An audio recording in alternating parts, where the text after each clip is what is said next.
Assalamualaikum warahmatullahi wabarakatuh. Alhamdulillahi rabbil alamin. Assalatu wassalamu ala nabiyyina Muhammadin wa ala alihi wa sahbihi wa man tabi'ahum bi ihsanin ila yaumiddin. Amma ba'd. Ibu bapak jamaah dan kaum muslimin wal muslimat yang saya hormati, rahimani wa rahimakumullah. Alhamdulillah, bersyukur kepada Allah Subhanahu wa taala. Malam hari ini kita bisa bersua dan berkumpul kembali untuk melanjutkan belajar bersama kita. Semoga menjadi tambahan pengetahuan yang bermanfaat dan tentu menjadi amal soleh kita yang membawa manfaat di dunia dan memperberat timbangan kebaikan kita kelak pada hari kiamat. Semoga pula salawat dan salam dilimpahkan selalu kepada Nabi kita yang mulia, Nabi Agung Muhammad sallallahu alaihi wasallam, para istri, keluarga, sahabat, dan tentu semua umat Islam yang masih setia mengikuti agama ini dengan baik sampai kelak jelang kiamat tiba. Allahumma amin. Alhamdulillah, jamaah yang mudah-mudahan dirahmati Allah Subhanahu wa taala, kita sudah masuk bulan haram yang pertama, yaitu bulan Zulqa'dah. Zulqa'dah bahasa Jawanya, Zulqa'dah. Nah, di kalender itu ini tanggal 8 atau tanggal 9 ya. Karena biasalah berbeda-beda sedikit gitu. Yang jelas kita berada pada awal-awal bulan Zulqa'dah. Salah satu dari 4 bulan mulia, ada Zulqa'dah, Zulhijjah, Muharram, dan nanti Rajab. Oleh karenanya sebagai pengantar dan pengingat kita kembali berkaitan tes oh iya. Sabotase. Karena kita berada di bulan Zulqa'dah ya, kita mencoba mengingatkan kembali berkaitan dengan bulan-bulan haram. Supaya ya kita tidak kehilangan momen jamaah. Ada sebagian saudara kita yang karena tidak tahu bahwa ini bulan haram sehingga lewat begitu saja, atau ngerti sebenarnya bulan haram itu ada 4 tapi enggak ngeh. Karena apa? Ya gerengsengnya kurang kan, beda dengan Ramadan, wow heboh di mana-mana. Jadi kalau Zulqa'dah sepertinya ya masih adem-adem aja, kan begitu. Beda nanti kalau Zulhijjah, wow itu ramai lagi, kan begitu. Nah, supaya kita tidak lupa, mari kita coba mereview dan mengulang kembali sejenak berkaitan dengan bulan Zulqa'dah ini jamaah. Ini dalam urutan bulan-bulan Hijriyah itu pada bulan yang ke-11, bulan ke-11, kemudian nanti Dzulhijjah bulan ke-12. Berkaitan dengan bulan Zulqa'dah, Allah Subhanahu wa taala menyatakan di dalam surah At-Taubah itu, potongan ayatnya adalah inna iddatasy syuhuri 'indallahi 12 syahran fi kitabillahi yauma khalaqas samawati wal ardh minha arba'atun hurum dzalikad dinul qayyim fala tadhlimu fihinna anfusakum, dan seterusnya. Bahwa jumlah bilangan di sisi Allah itu ada 12 di dalam kitab Allah, kitab Lauhul Mahfuz. Allah menetapkan ini sejak Allah menciptakan langit dan bumi. Jadi sejak awal mula memang jumlah bulan itu ada 12. Nah, di antara 12 itu ada 4 bulan yang mulia, artinya lebih tinggi kehormatannya, kemuliaannya dibanding bulan-bulan yang lain. Dan disebutkan itulah bagian dari agama yang lurus. Oleh karenanya janganlah kalian berbuat zalim pada bulan-bulan tersebut. Ini dia. Nah, di dalam hadis barulah disebutkan dari sahabat Abu Bakrah itu dalam riwayat Imam Bukhari dan Muslim bahwa Rasulullah sallallahu alaihi wasallam menyatakan innaz zamana qad istadaraka hayatihi yauma khalaqas samawati wal ardh. Waktu ini terus berjalan berputar, itu enggak berubah jamaah. Sejak Allah menciptakan langit dan bumi, ada siang, ada malam, dan begitu terus. Tidak berubah. Siang, malam berganti terus. Kemudian bulan juga demikian. 12 bulan itu berulang kembali, berulang terus. Bahwa 1 tahun itu as-sanatu 12 syahran. Minha arba'atun hurum. Tadi disebutkan sebagai tafsir atau penjelas dari surah At-Taubah 36 tadi. Salasatun mutawaliyat. Yang 4 bulan itu, 3 bulan itu berturut-turut. Dzulqa'dah, Dzulhijjah, Muharram. Baru kemudian wa Rajab. Bulan Rajab nanti bulan ke-7, lompat. Begitu dia. Yang ada di antara Jumada Ats-Tsaniyah dan Sya'ban. Itu bulan Rajab. Berikutnya bahwa ketika kita sudah tahu, sudah diberitahu bahwa Dzulqa'dah bulan ke-11 Hijriah itu salah satu bulan yang haram, artinya bulan yang dimuliakan, berarti ya kita berupaya untuk menghormati, memuliakan waktu yang dimuliakan oleh Allah dan Rasul-Nya. Agama kita menetapkan bahwa bulan ke-11 atau bulan Dzulqa'dah ini bulan yang dimuliakan. Ya, kita harus memuliakannya. Kan begitu. Nah, bagaimana caranya? Caranya sebagaimana tadi disebutkan, fala tadhlimu fihinna anfusakum. Janganlah kalian berlaku zalim. Zalim itu meletakkan sesuatu bukan di tempatnya. Jadi bahasa gampangannya, misalnya kopiah ya letaknya di kepala lah. Kalau kopiah ini dijadikan sandal, diinjek, itu namanya zalim. Gampangannya begitu. Contoh dalam agama, yang berhak untuk disembah dan diibadahi itu ya hanya Allah. Kalau kemudian ada selain Allah alias makhluk ini disembah dan diibadahi, itu berarti kezaliman. Dan itulah kezaliman yang paling besar, berbuat syirik. Oleh karenanya kita ingatkan kembali terkait dengan waktu, hari, pekan, bulan, tahun, terus silih berganti.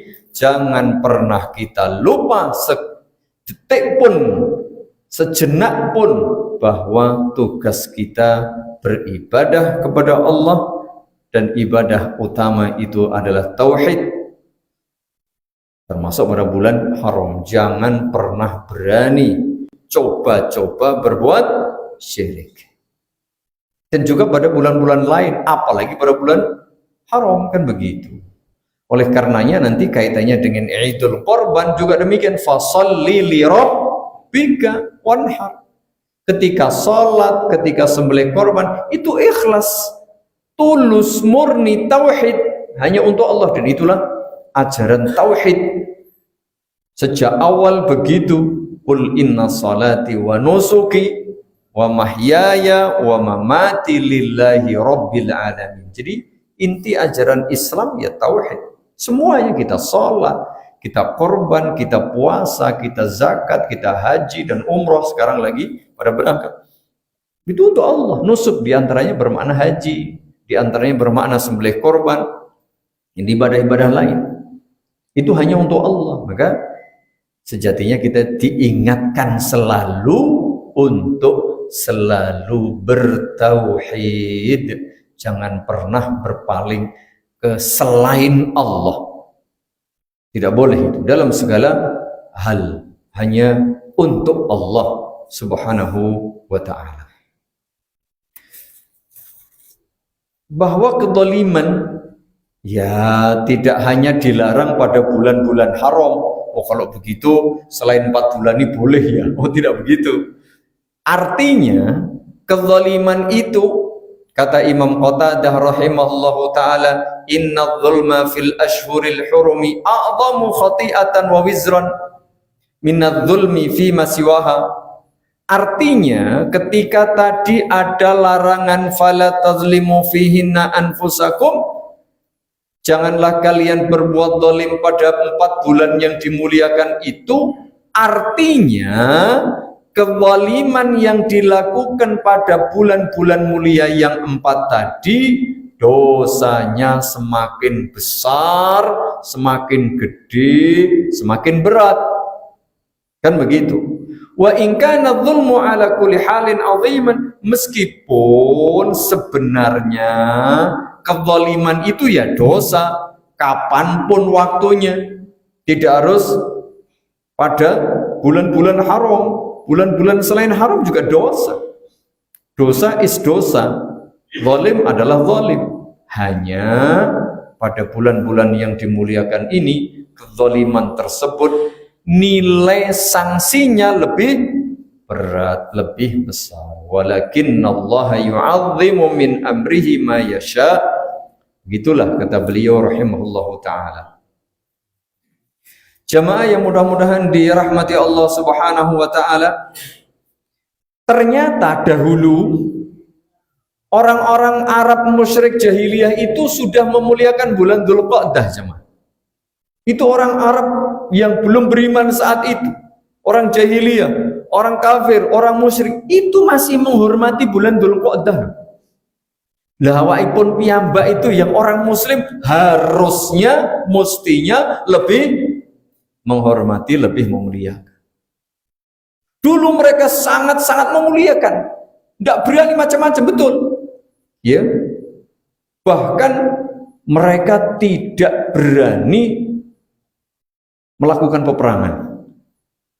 Gencacan senjata, wis pokoknya damai. Sudah ada syarat-syarat. Begitu masuk Dzulqa'dah, rampung, selesai. Betul jemaah. Jadi kalau mereka berselisih, bersengketa, berperang, berkelahi, begitu Dzulqa'dah, istirahat. Betul-betul berhenti. Ibaratnya saat ngantem, jam 6 masuk maghrib, rasido, tarik lagi. Sudah tarik pelato, apa namanya? Pelato namanya. Pelato mau tembak rudal, rasido. Ya, orang sekarang tidak peduli, orang peduli Dzulqa'dah. Sikat-sikat. Tidak betul. Bahkan mereka ketika mencari pembunuh keluarganya, mau balas dendam, sudah ketemu, wih, mak jegagik di hadapan dia. Mas, Dzulqa'dah, wis rasido, pistol masuk lagi, betul sama. Karena dulu nggak ada pistol. Ya. Jadi nggak jadi. Saking mereka memuliakan loh, padahal mereka nggak beriman. Lah kita ini mestinya yang beriman lebih paham. Kan gitu. Bahkan tadi ya, ini kisah mereka seperti ini, silakan dibaca. Dia orang dulu yang membunuh ayahku, ini membunuh keluargaku, membunuh kabilahku. Mereka betul-betul balas dendam jamaah.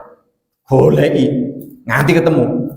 Kalau nyari belum ketemu saya mati, kasih wasiat. Pokoknya tulis. Ini fulan-fulan dulu membunuh keluarga kita nih. Cari sampai ketemu. Revenge pokoknya, balas dendam. Harus begitu.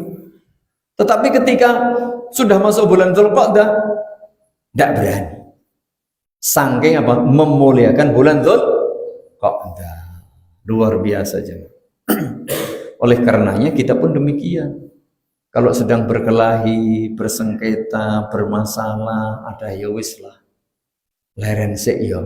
Kan gitu, gencatan senjata dulu ya. Maka ini istilah saya bulan perdamaian. Ya, bulan perdamaian, bulan kita bersama untuk islah, untuk ini. Momen-momen seperti ini penting untuk diperhatikan. Termasuk juga jangan sampai kita berbuat syirik. Ya, syirik ini. Ya, kalau kita lihat ternyata masih saja ada. Oleh karenanya jamaah ini penting untuk diingatkan, siapapun ya, dia tetap diingatkan dimanapun, dalam kondisi apapun, ingatkan berkaitan dengan masalah jangan berbuat zalim. Begitu pula tentu kita sebagai umat Islam ya, ayo kita berupaya memuliakan bulan Dzulqa'dah ini. Karena selain bulan Dzulqa'dah itu sebagai bulan mulia, bulan Dzulqa'dah juga masuk bagian dari bulan-bulan haji. Ada Syawal, ada Dzulqa'dah, ada Dzulhijjah. Sebagian saudara kita sudah berangkat ya bulan-bulan ini. Nah, oleh karenanya Ibu Bapak jamaah yang mudah-mudahan dirahmati Allah Subhanahu wa taala, apa yang harus kita lakukan? Adakah amalan khusus yang dianjurkan pada bulan Dzulqa'dah? Nah, yang pertama tentu kita memuliakan bulan Dzulqa'dah sebagaimana dimuliakan di dalam syariat agama kita. Diperintahkan oleh Allah dan Rasul. Yang kedua, kita berupaya untuk memaksimalkan ibadah pada bulan mulia ini. Karena Ibu Bapak, kemuliaan lipat gandanya pahala itu banyak penentunya. Ada karena tempat, ada karena waktu, ada karena pelaksanaannya, ada macam-macam. Kondisi, keadaan, beda-beda. Contoh, ketika kita sholat di rumah dengan sholat di masjid beda pahalanya. Karena masjid jelas itu lebih mulia. Masjid biasa dengan Masjidil Haram beda. Karena Masjidil Haram lebih mulia kan begitu. Contoh juga, kita misalnya melakukan ibadah pada bulan-bulan biasa, itu juga berbeda dengan bulan-bulan haram. Mungkin sama, ibadahnya sama persis, kualitasnya sama, tapi gegara waktunya beda, tempatnya beda, itu nilainya juga berbeda kan begitu. Nggak usah jauh-jauh lah, kita ini kalau di pasar tradisional beli jagung biasa murah, tapi dibawa ke mall, jagungnya bodoh, lekulaan bodoh, cuman tempatnya di mall jadi mahal, jadi gengsinya tinggi karena keutamaan tempat tadi, apalagi di dalam masalah agama. Oleh karenanya jika kita sholat pada hari ini, kita puasa pada bulan ini, kita ngaji pada bulan ini, itu beda nilainya jemaah. Kemarin juga ngaji, sama pengajiannya mungkin sama persis, sholatnya sama, puasanya sama, tapi kemarin bulan Syawal, ini bulan Dzulqa'dah, beda. Ditinjau dari keutamaan waktu, karena bulan Dzulqa'dah bulan mulia, ada tambahan di situ.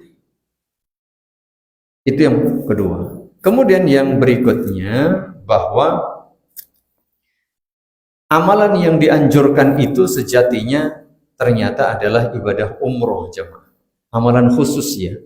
Kalau amalan umum ya monggo, secara mutlak kita dianjurkan memperbanyak kebaikan dan meminimalkan keburukan. Itu saja. Terserah kebaikan itu nopo panjenengan sakit melakukan piyambak-piyambak. Karena tidak disebutkan secara khusus. Kecuali apa? Kecuali ibadah umroh. Nah, ulama ternyata berpendapat bahwa tustahabbul umratu fi Dzulqa'dah. Secara khusus dianjurkan melaksanakan ibadah umroh pada bulan Dzulqa'dah. Sebagaimana dianjurkan secara khusus melakukan ibadah umroh pada bulan Ramadan. Apa artinya? Bahwa jika umroh itu dikerjakan pada bulan Ramadan, ada keutamaan. Umratun fi Ramadan ta'dilu hajjatan atau hajjatan ma'i. Berumroh pada bulan Ramadan nilai pahalanya seperti berhaji atau berhaji bersama Nabi. Berarti kan dianjurkan tuh. Begitu pula pada bulan Dzulqa'dah, nanti para ahli fikih menyatakan demikian, bahwa dianjurkan berumroh pada bulan Dzulqa'dah karena dulu umroh yang dilakukan oleh Nabi SAW pada bulan Dzulqa'dah. Meskipun umroh itu sah dan dianjurkan kapan saja selama 12 bulan non-stop. Tidak peduli bulan apa, termasuk bulan-bulan haji. Misalnya ini kita ada undangan khusus rapat takmir Maulidul Qurban di mana? Mekah. Rapat. Pak, rapat kita di Mekah. Misalnya boleh, kita ada visa khusus. Karena rombongan Pak Presiden, meskipun tidak berhaji, boleh. Mau sampai Mekah ya umroh, boleh nggak? Boleh. Orang sedang berhaji, kita umroh, boleh. Karena umroh itu waktunya tak terbatas. Tidak ada batasan. Selama 12 bulan, full non-stop, siang, ya, sore, malam, pagi, kapan saja. Termasuk Nabi SAW pernah berumroh malam hari. Ya, tidak masalah. Kalau haji beda, ya haji hanya bulan-bulan ini, Syawal, Dzulqa'dah, Dzulhijjah, bahkan pelaksanaan inti ibadah haji pada bulan Dzulhijjah. Tapi awalannya itu mulai Syawal, begitu dia. Jadi begitu jamaahnya. Mengapa pada bulan Dzulqa'dah dianjurkan oleh para ulama? Karena tadi Nabi SAW itu jamaah sebelum melaksanakan ibadah haji wada pada tahun 10 Hijriah itu, pada tahun 8 Hijriah itu, beliau berumroh 3 kali, ya, berumroh tiga kali pada tahun ke-6 Hijriah, ke-7 Hijriah, dan ke-8 Hijriah. Baru nanti tanggal bulan 10 beliau tahun ke-10 Hijriah beliau haji wada. Jadi 3 kali umroh sebelum beliau berhaji itu semuanya dikerjakan pada bulan Dzulqa'dah. Umroh yang pertama yaitu pada saat sebelum perjanjian Hudaybiyah itu. Beliau kan rencananya umroh itu. Cuman dihalangi, tidak boleh masuk kota Mekah. Lalu pada saat itu Nabi SAW dan para sahabat tahallul di situ. Ya, itu pada saat umroh Hudaybiyah atau pada saat perjanjian Hudaybiyah. Itu pada tahun ke-6 Hijriah. Nah, kemudian sesuai dengan perjanjian boleh berumroh tahun berikutnya. Itu namanya umratul qadha. Mengqadha pada umroh pertama yang gagal itu. Maka tahun ke-7 beliau berumroh lagi, bulannya sama, Dzulqa'dah. Kemudian pada tahun ke-8 juga sama. Ya. Yaitu setelah perang Hunain. Setelah Fathu Makkah, lalu setelah perang Hunain, kemudian setelah bagi-bagi ghanimah, Nabi SAW pun melaksanakan umroh. Karena tidak begitu jauh jaraknya waktu itu dari Ji'ranah. Karena tidak begitu jauh, maka beliau berumroh pada saat setelah penaklukan kota Makkah itu. Nah, terakhir beliau berumroh ketika melaksanakan haji wada pada tahun 10 Hijriah. Memang pelaksanaan inti umroh itu ya tentu karena haji ya, itu pada bulan Dzulhijjah. Tetapi ihram beliau itu kan dari Madinah, sedangkan beliau hajinya waktu itu qiron, bukan tamattu. Jadi beliau itu tidak tahallul sejak dari Madinah sampai selesai berhaji. Sehingga sejak akhir Dzulqa'dah beliau sudah berihram. Sehingga umroh beliau pun dianggap juga masuk dari bulan Dzulqa'dah. Karena tidak tahallul bagi kita yang umat Islam dari Indonesia misalnya, berangkat sekarang nanti sampai sana umroh, habis itu tahallul. Kan gitu. Baru nanti berhaji ketika tanggal 8 ya, hari Tarwiyah itu. Tetapi Nabi SAW dulu berangkat dari Madinah. Ya, jalan darat, lalu beliau berihram. Tidak selesai sebelum tahallul ketika berhaji, sehingga masuk umrohnya dengan haji. Dan itu atau pada akhir bulan Dzulqa'dah. Begitu jamaah, sehingga ulama menyatakan karena Nabi SAW selama masa hayat beliau berumroh 3 kali sebelum haji dan sekali ketika haji itu semuanya pada bulan Dzulqa'dah, dan yang haji diawali pada bulan Dzulqa'dah, maka ulama menyatakan disunnahkan berumrah pada bulan Dzulqa'dah. Meskipun pelaksanaannya pada zaman ini sepertinya sulit kecuali bagi calon jemaah haji. Ya, karena begitu ketat, kalau nggak punya visa haji yang resmi ya nggak bisa masuk jemaah. Nah, kecuali bahkan nggak tahu ya, mungkin orang penduduk Mekah pun tidak sebebas hari-hari biasa. Sepertinya harus dibatasi karena nanti kalau sudah penuh orang kan crowded namanya, berjubel begitu, khawatirnya itu mengganggu.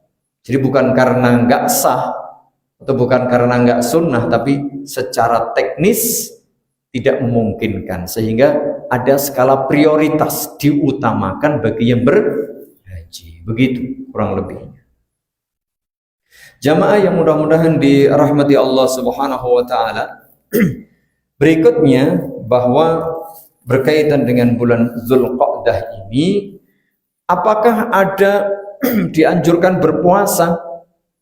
Secara khusus tidak. Tidak ada yang secara khusus, tapi cuma umrah saja. Berdasarkan amaliyah Nabi SAW. Namun kalau kita bicara anjuran memperbanyak kebaikan secara umum, ya monggo-monggo saja. Misalnya aku ingin memperbanyak ibadah puasa pada bulan Dzulqa'dah. Boleh apa boleh? Boleh. Untuk apa? Memanfaatkan waktu mulia. Bukan berarti kemudian ada keutamaan khusus berpuasa pada bulan Dzulqa'dah, tidak. Misalnya, boleh nggak aku ziarah kubur? Ya boleh. Tapi tidak boleh meyakini ziarah khusus pada bulan Dzulqa'dah memiliki keutamaan ini. Tidak ada. Yang ada secara umum tadi, dalilnya apa? Karena ini bulan haram, berarti kebaikan-kebaikan pahala yang dilipat gandakan. So, jadi kita termotivasi untuk memperbanyak amal kebaikan secara mutlak tadi. Terserah. Mau berinfak boleh, mau berpuasa boleh, silaturahim boleh, mau berzakat kalau jatuh temponya sekarangnya boleh, mau ziarah kubur boleh, mau apa saja. Nah, ini saya mau punya hajat lah, mau mantu. Daripada nanti bulan Dzulhijjah rame-rame nyewa gedungnya sulit, mendingan sekarang ini apa? Semua itu jika diniatkan karena Allah Subhanahu wa taala dalam rangka ibadah, itu masuk kategori amalannya baik. Sehingga nanti pahalanya dilipat gandakan. Disebabkan keutamaan waktu, bukan menentukan secara khusus amal ibadah tertentu. Itu yang perlu diperhatikan, sehingga boleh-boleh saja. Meskipun memang ada hadis yang berkaitan dengan anjuran berpuasa pada bulan-bulan haram, bukan hanya pada Dzulqa'dah, ada Dzulqa'dah, Dzulhijjah, Muharram dan Rajab, itu memang ada, tetapi sebagian ulama menyatakan hadis ini dhaif. Itu riwayat Imam Abu Dawud, sum minal hurum watruk, berpuasalah engkau sebagian dari bulan-bulan haram atau pada bulan-bulan haram, dan juga tinggalkan, artinya tidak selalu. Namun sebagian ulama menyatakan hadis ini dhaif. Meskipun begitu, ya kita mau berpuasa boleh-boleh saja. Kalau biasanya aku puasa cuma 3 hari, aku tambah ini mumpung bulan haram, boleh. Ya, tadi memanfaatkan momen, memanfaatkan kesempatan emas yang setahun hanya sekali. Dan sebagian ulama juga demikian, memanfaatkan bulan-bulan haram ini untuk berpuasa. Di antaranya Abdullah ibnu Umar radhiyallahu anhu memperbanyak puasa pada bulan-bulan haram. Imam Al-Hasan Al-Basri, Sufyan Ats-Tsauri, dan ini merupakan madhab atau pendapat kebanyakan ulama ahli fikih. Artinya dianjurkan secara umum, ya, secara umum untuk memperbanyak ibadah puasa. Beda halnya nanti ada puasa khusus pada bulan Dzulhijjah atau puasa khusus pada bulan Muharram, kan ada termasuk anjuran memperbanyak puasa pada bulan Muharram. Ada dalilnya, afdhalus siyami ba'da Ramadan syahrullahil muharram. Jadi ada anjuran secara khusus untuk puasa. Ya, khusus puasa. Begitu pula pada bulan Sya'ban, Nabi SAW itu paling banyak melaksanakan ibadah puasa sunnah pada bulan Sya'ban. Ini berarti ada keutamaan khusus berpuasa pada bulan tersebut. Namun kalau bulan Dzulqa'dah, maka Tadi ada hadis yang dinyatakan sebagian ulama dhaif, tapi secara umum boleh-boleh saja kita manfaatkan untuk memperbanyak ibadah. Salah satunya adalah puasa. Jam berapa sekarang? Jadwal 45. Sekarang masih 4 menit. Jamaah yang mudah-mudahan dirahmati Allah Subhanahu wa taala. Kemudian bagi yang mau menikah misalnya, boleh-boleh saja, karena dulu salah satu pernikahan Nabi Shallallahu Alaihi Wasallam itu juga terjadi pada bulan Zulqa'dah, yaitu pernikahan beliau dengan Zainab bintu Jahsh.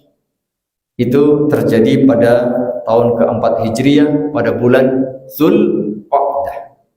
Jadi tidak harus nunggu Zulhijjah atau besar. Biasanya kalau orang Jawa itu besar, ya, Syawal besar begitu, ya. Zulqa'dah ojo, enggak, boleh-boleh saja. Dan ini Nabi pun pernah melakukannya. Begitu pula ibadah-ibadah yang lainnya, ya, ibadah-ibadah yang lainnya silakan diperbanyak, silakan dimaksimalkan. Apa kira-kira yang bisa kita lakukan berkaitan dengan memuliakan dan mengisi bulan Zulqa'dah sebagai bulan haram. Yang jelas tadi ya, kita kuatkan akidah, kuatkan tauhid, kita jauhi kesyirikan, kekufuran dan kezaliman-kezaliman, khususnya yang gede-gede, ya. Lalu kita sampaikan, barangkali ada saudara kita yang mau berbuat syirik, mungkin mau punya hajatan lalu masih kirim sana kirim sini, bikin pasukan daharan untuk penunggu sana penunggu sini. Nah, itu nggak usah nyari selamat, nyari apa pakai ini pakai itu, nggak ada itu, ya. Itu kesyirikan yang harus ditinggalkan dan mohon untuk disampaikan. Ingatkan, ini bulan Zulqa'dah, bulan menguatkan akidah dan tauhid. Boleh bahkan dianjurkan untuk berperang melawan kesyirikan dan kezaliman. Begitu. Semoga bermanfaat. Lebih kurangnya mohon maaf. Sebagai pengantar dalam rangka mengayu bagio bulan Dzulhijjah, nanti silakan dipersiapkan juga bagian dari bulan mulia, tetapi ada amalan-amalan khusus dan istimewa yang sangat banyak, dan itu sepertinya butuh persiapan yang lebih. Supaya apa? Supaya ya lebih baik, bukan sekedar rutinitas, formalitas, tapi betul-betul memiliki nilai ibadah yang jauh lebih berkualitas. Karena apalagi nanti ada puasa, ada takbir, ada salat, ada haji, ada sedekah, ada sembelih korban. Itu amalan-amalan besar, bukan sekedar rutinitas, tapi itu sebuah ibadah yang mulia. Semoga bermanfaat. Lebih kurangnya mohon maaf. Semoga Allah membimbing kita selalu di atas akidah dan tauhid yang benar, di atas sunnah dan ittiba, dan semoga Allah memberi kita kemudahan segala urusan untuk terus istiqomah melaksanakan agama ini dengan ikhlas dan benar sampai kelak saat Allah memanggil kita meraih kebaikan husnul khatimah. Amin ya rabbal alamin. Jazakumullah khairan, barakallahu fikum. Subhanakallahumma wa bihamdika asyhadu an la ilaha illa anta astaghfiruka wa atubu ilaik. Assalamualaikum warahmatullahi wabarakatuh.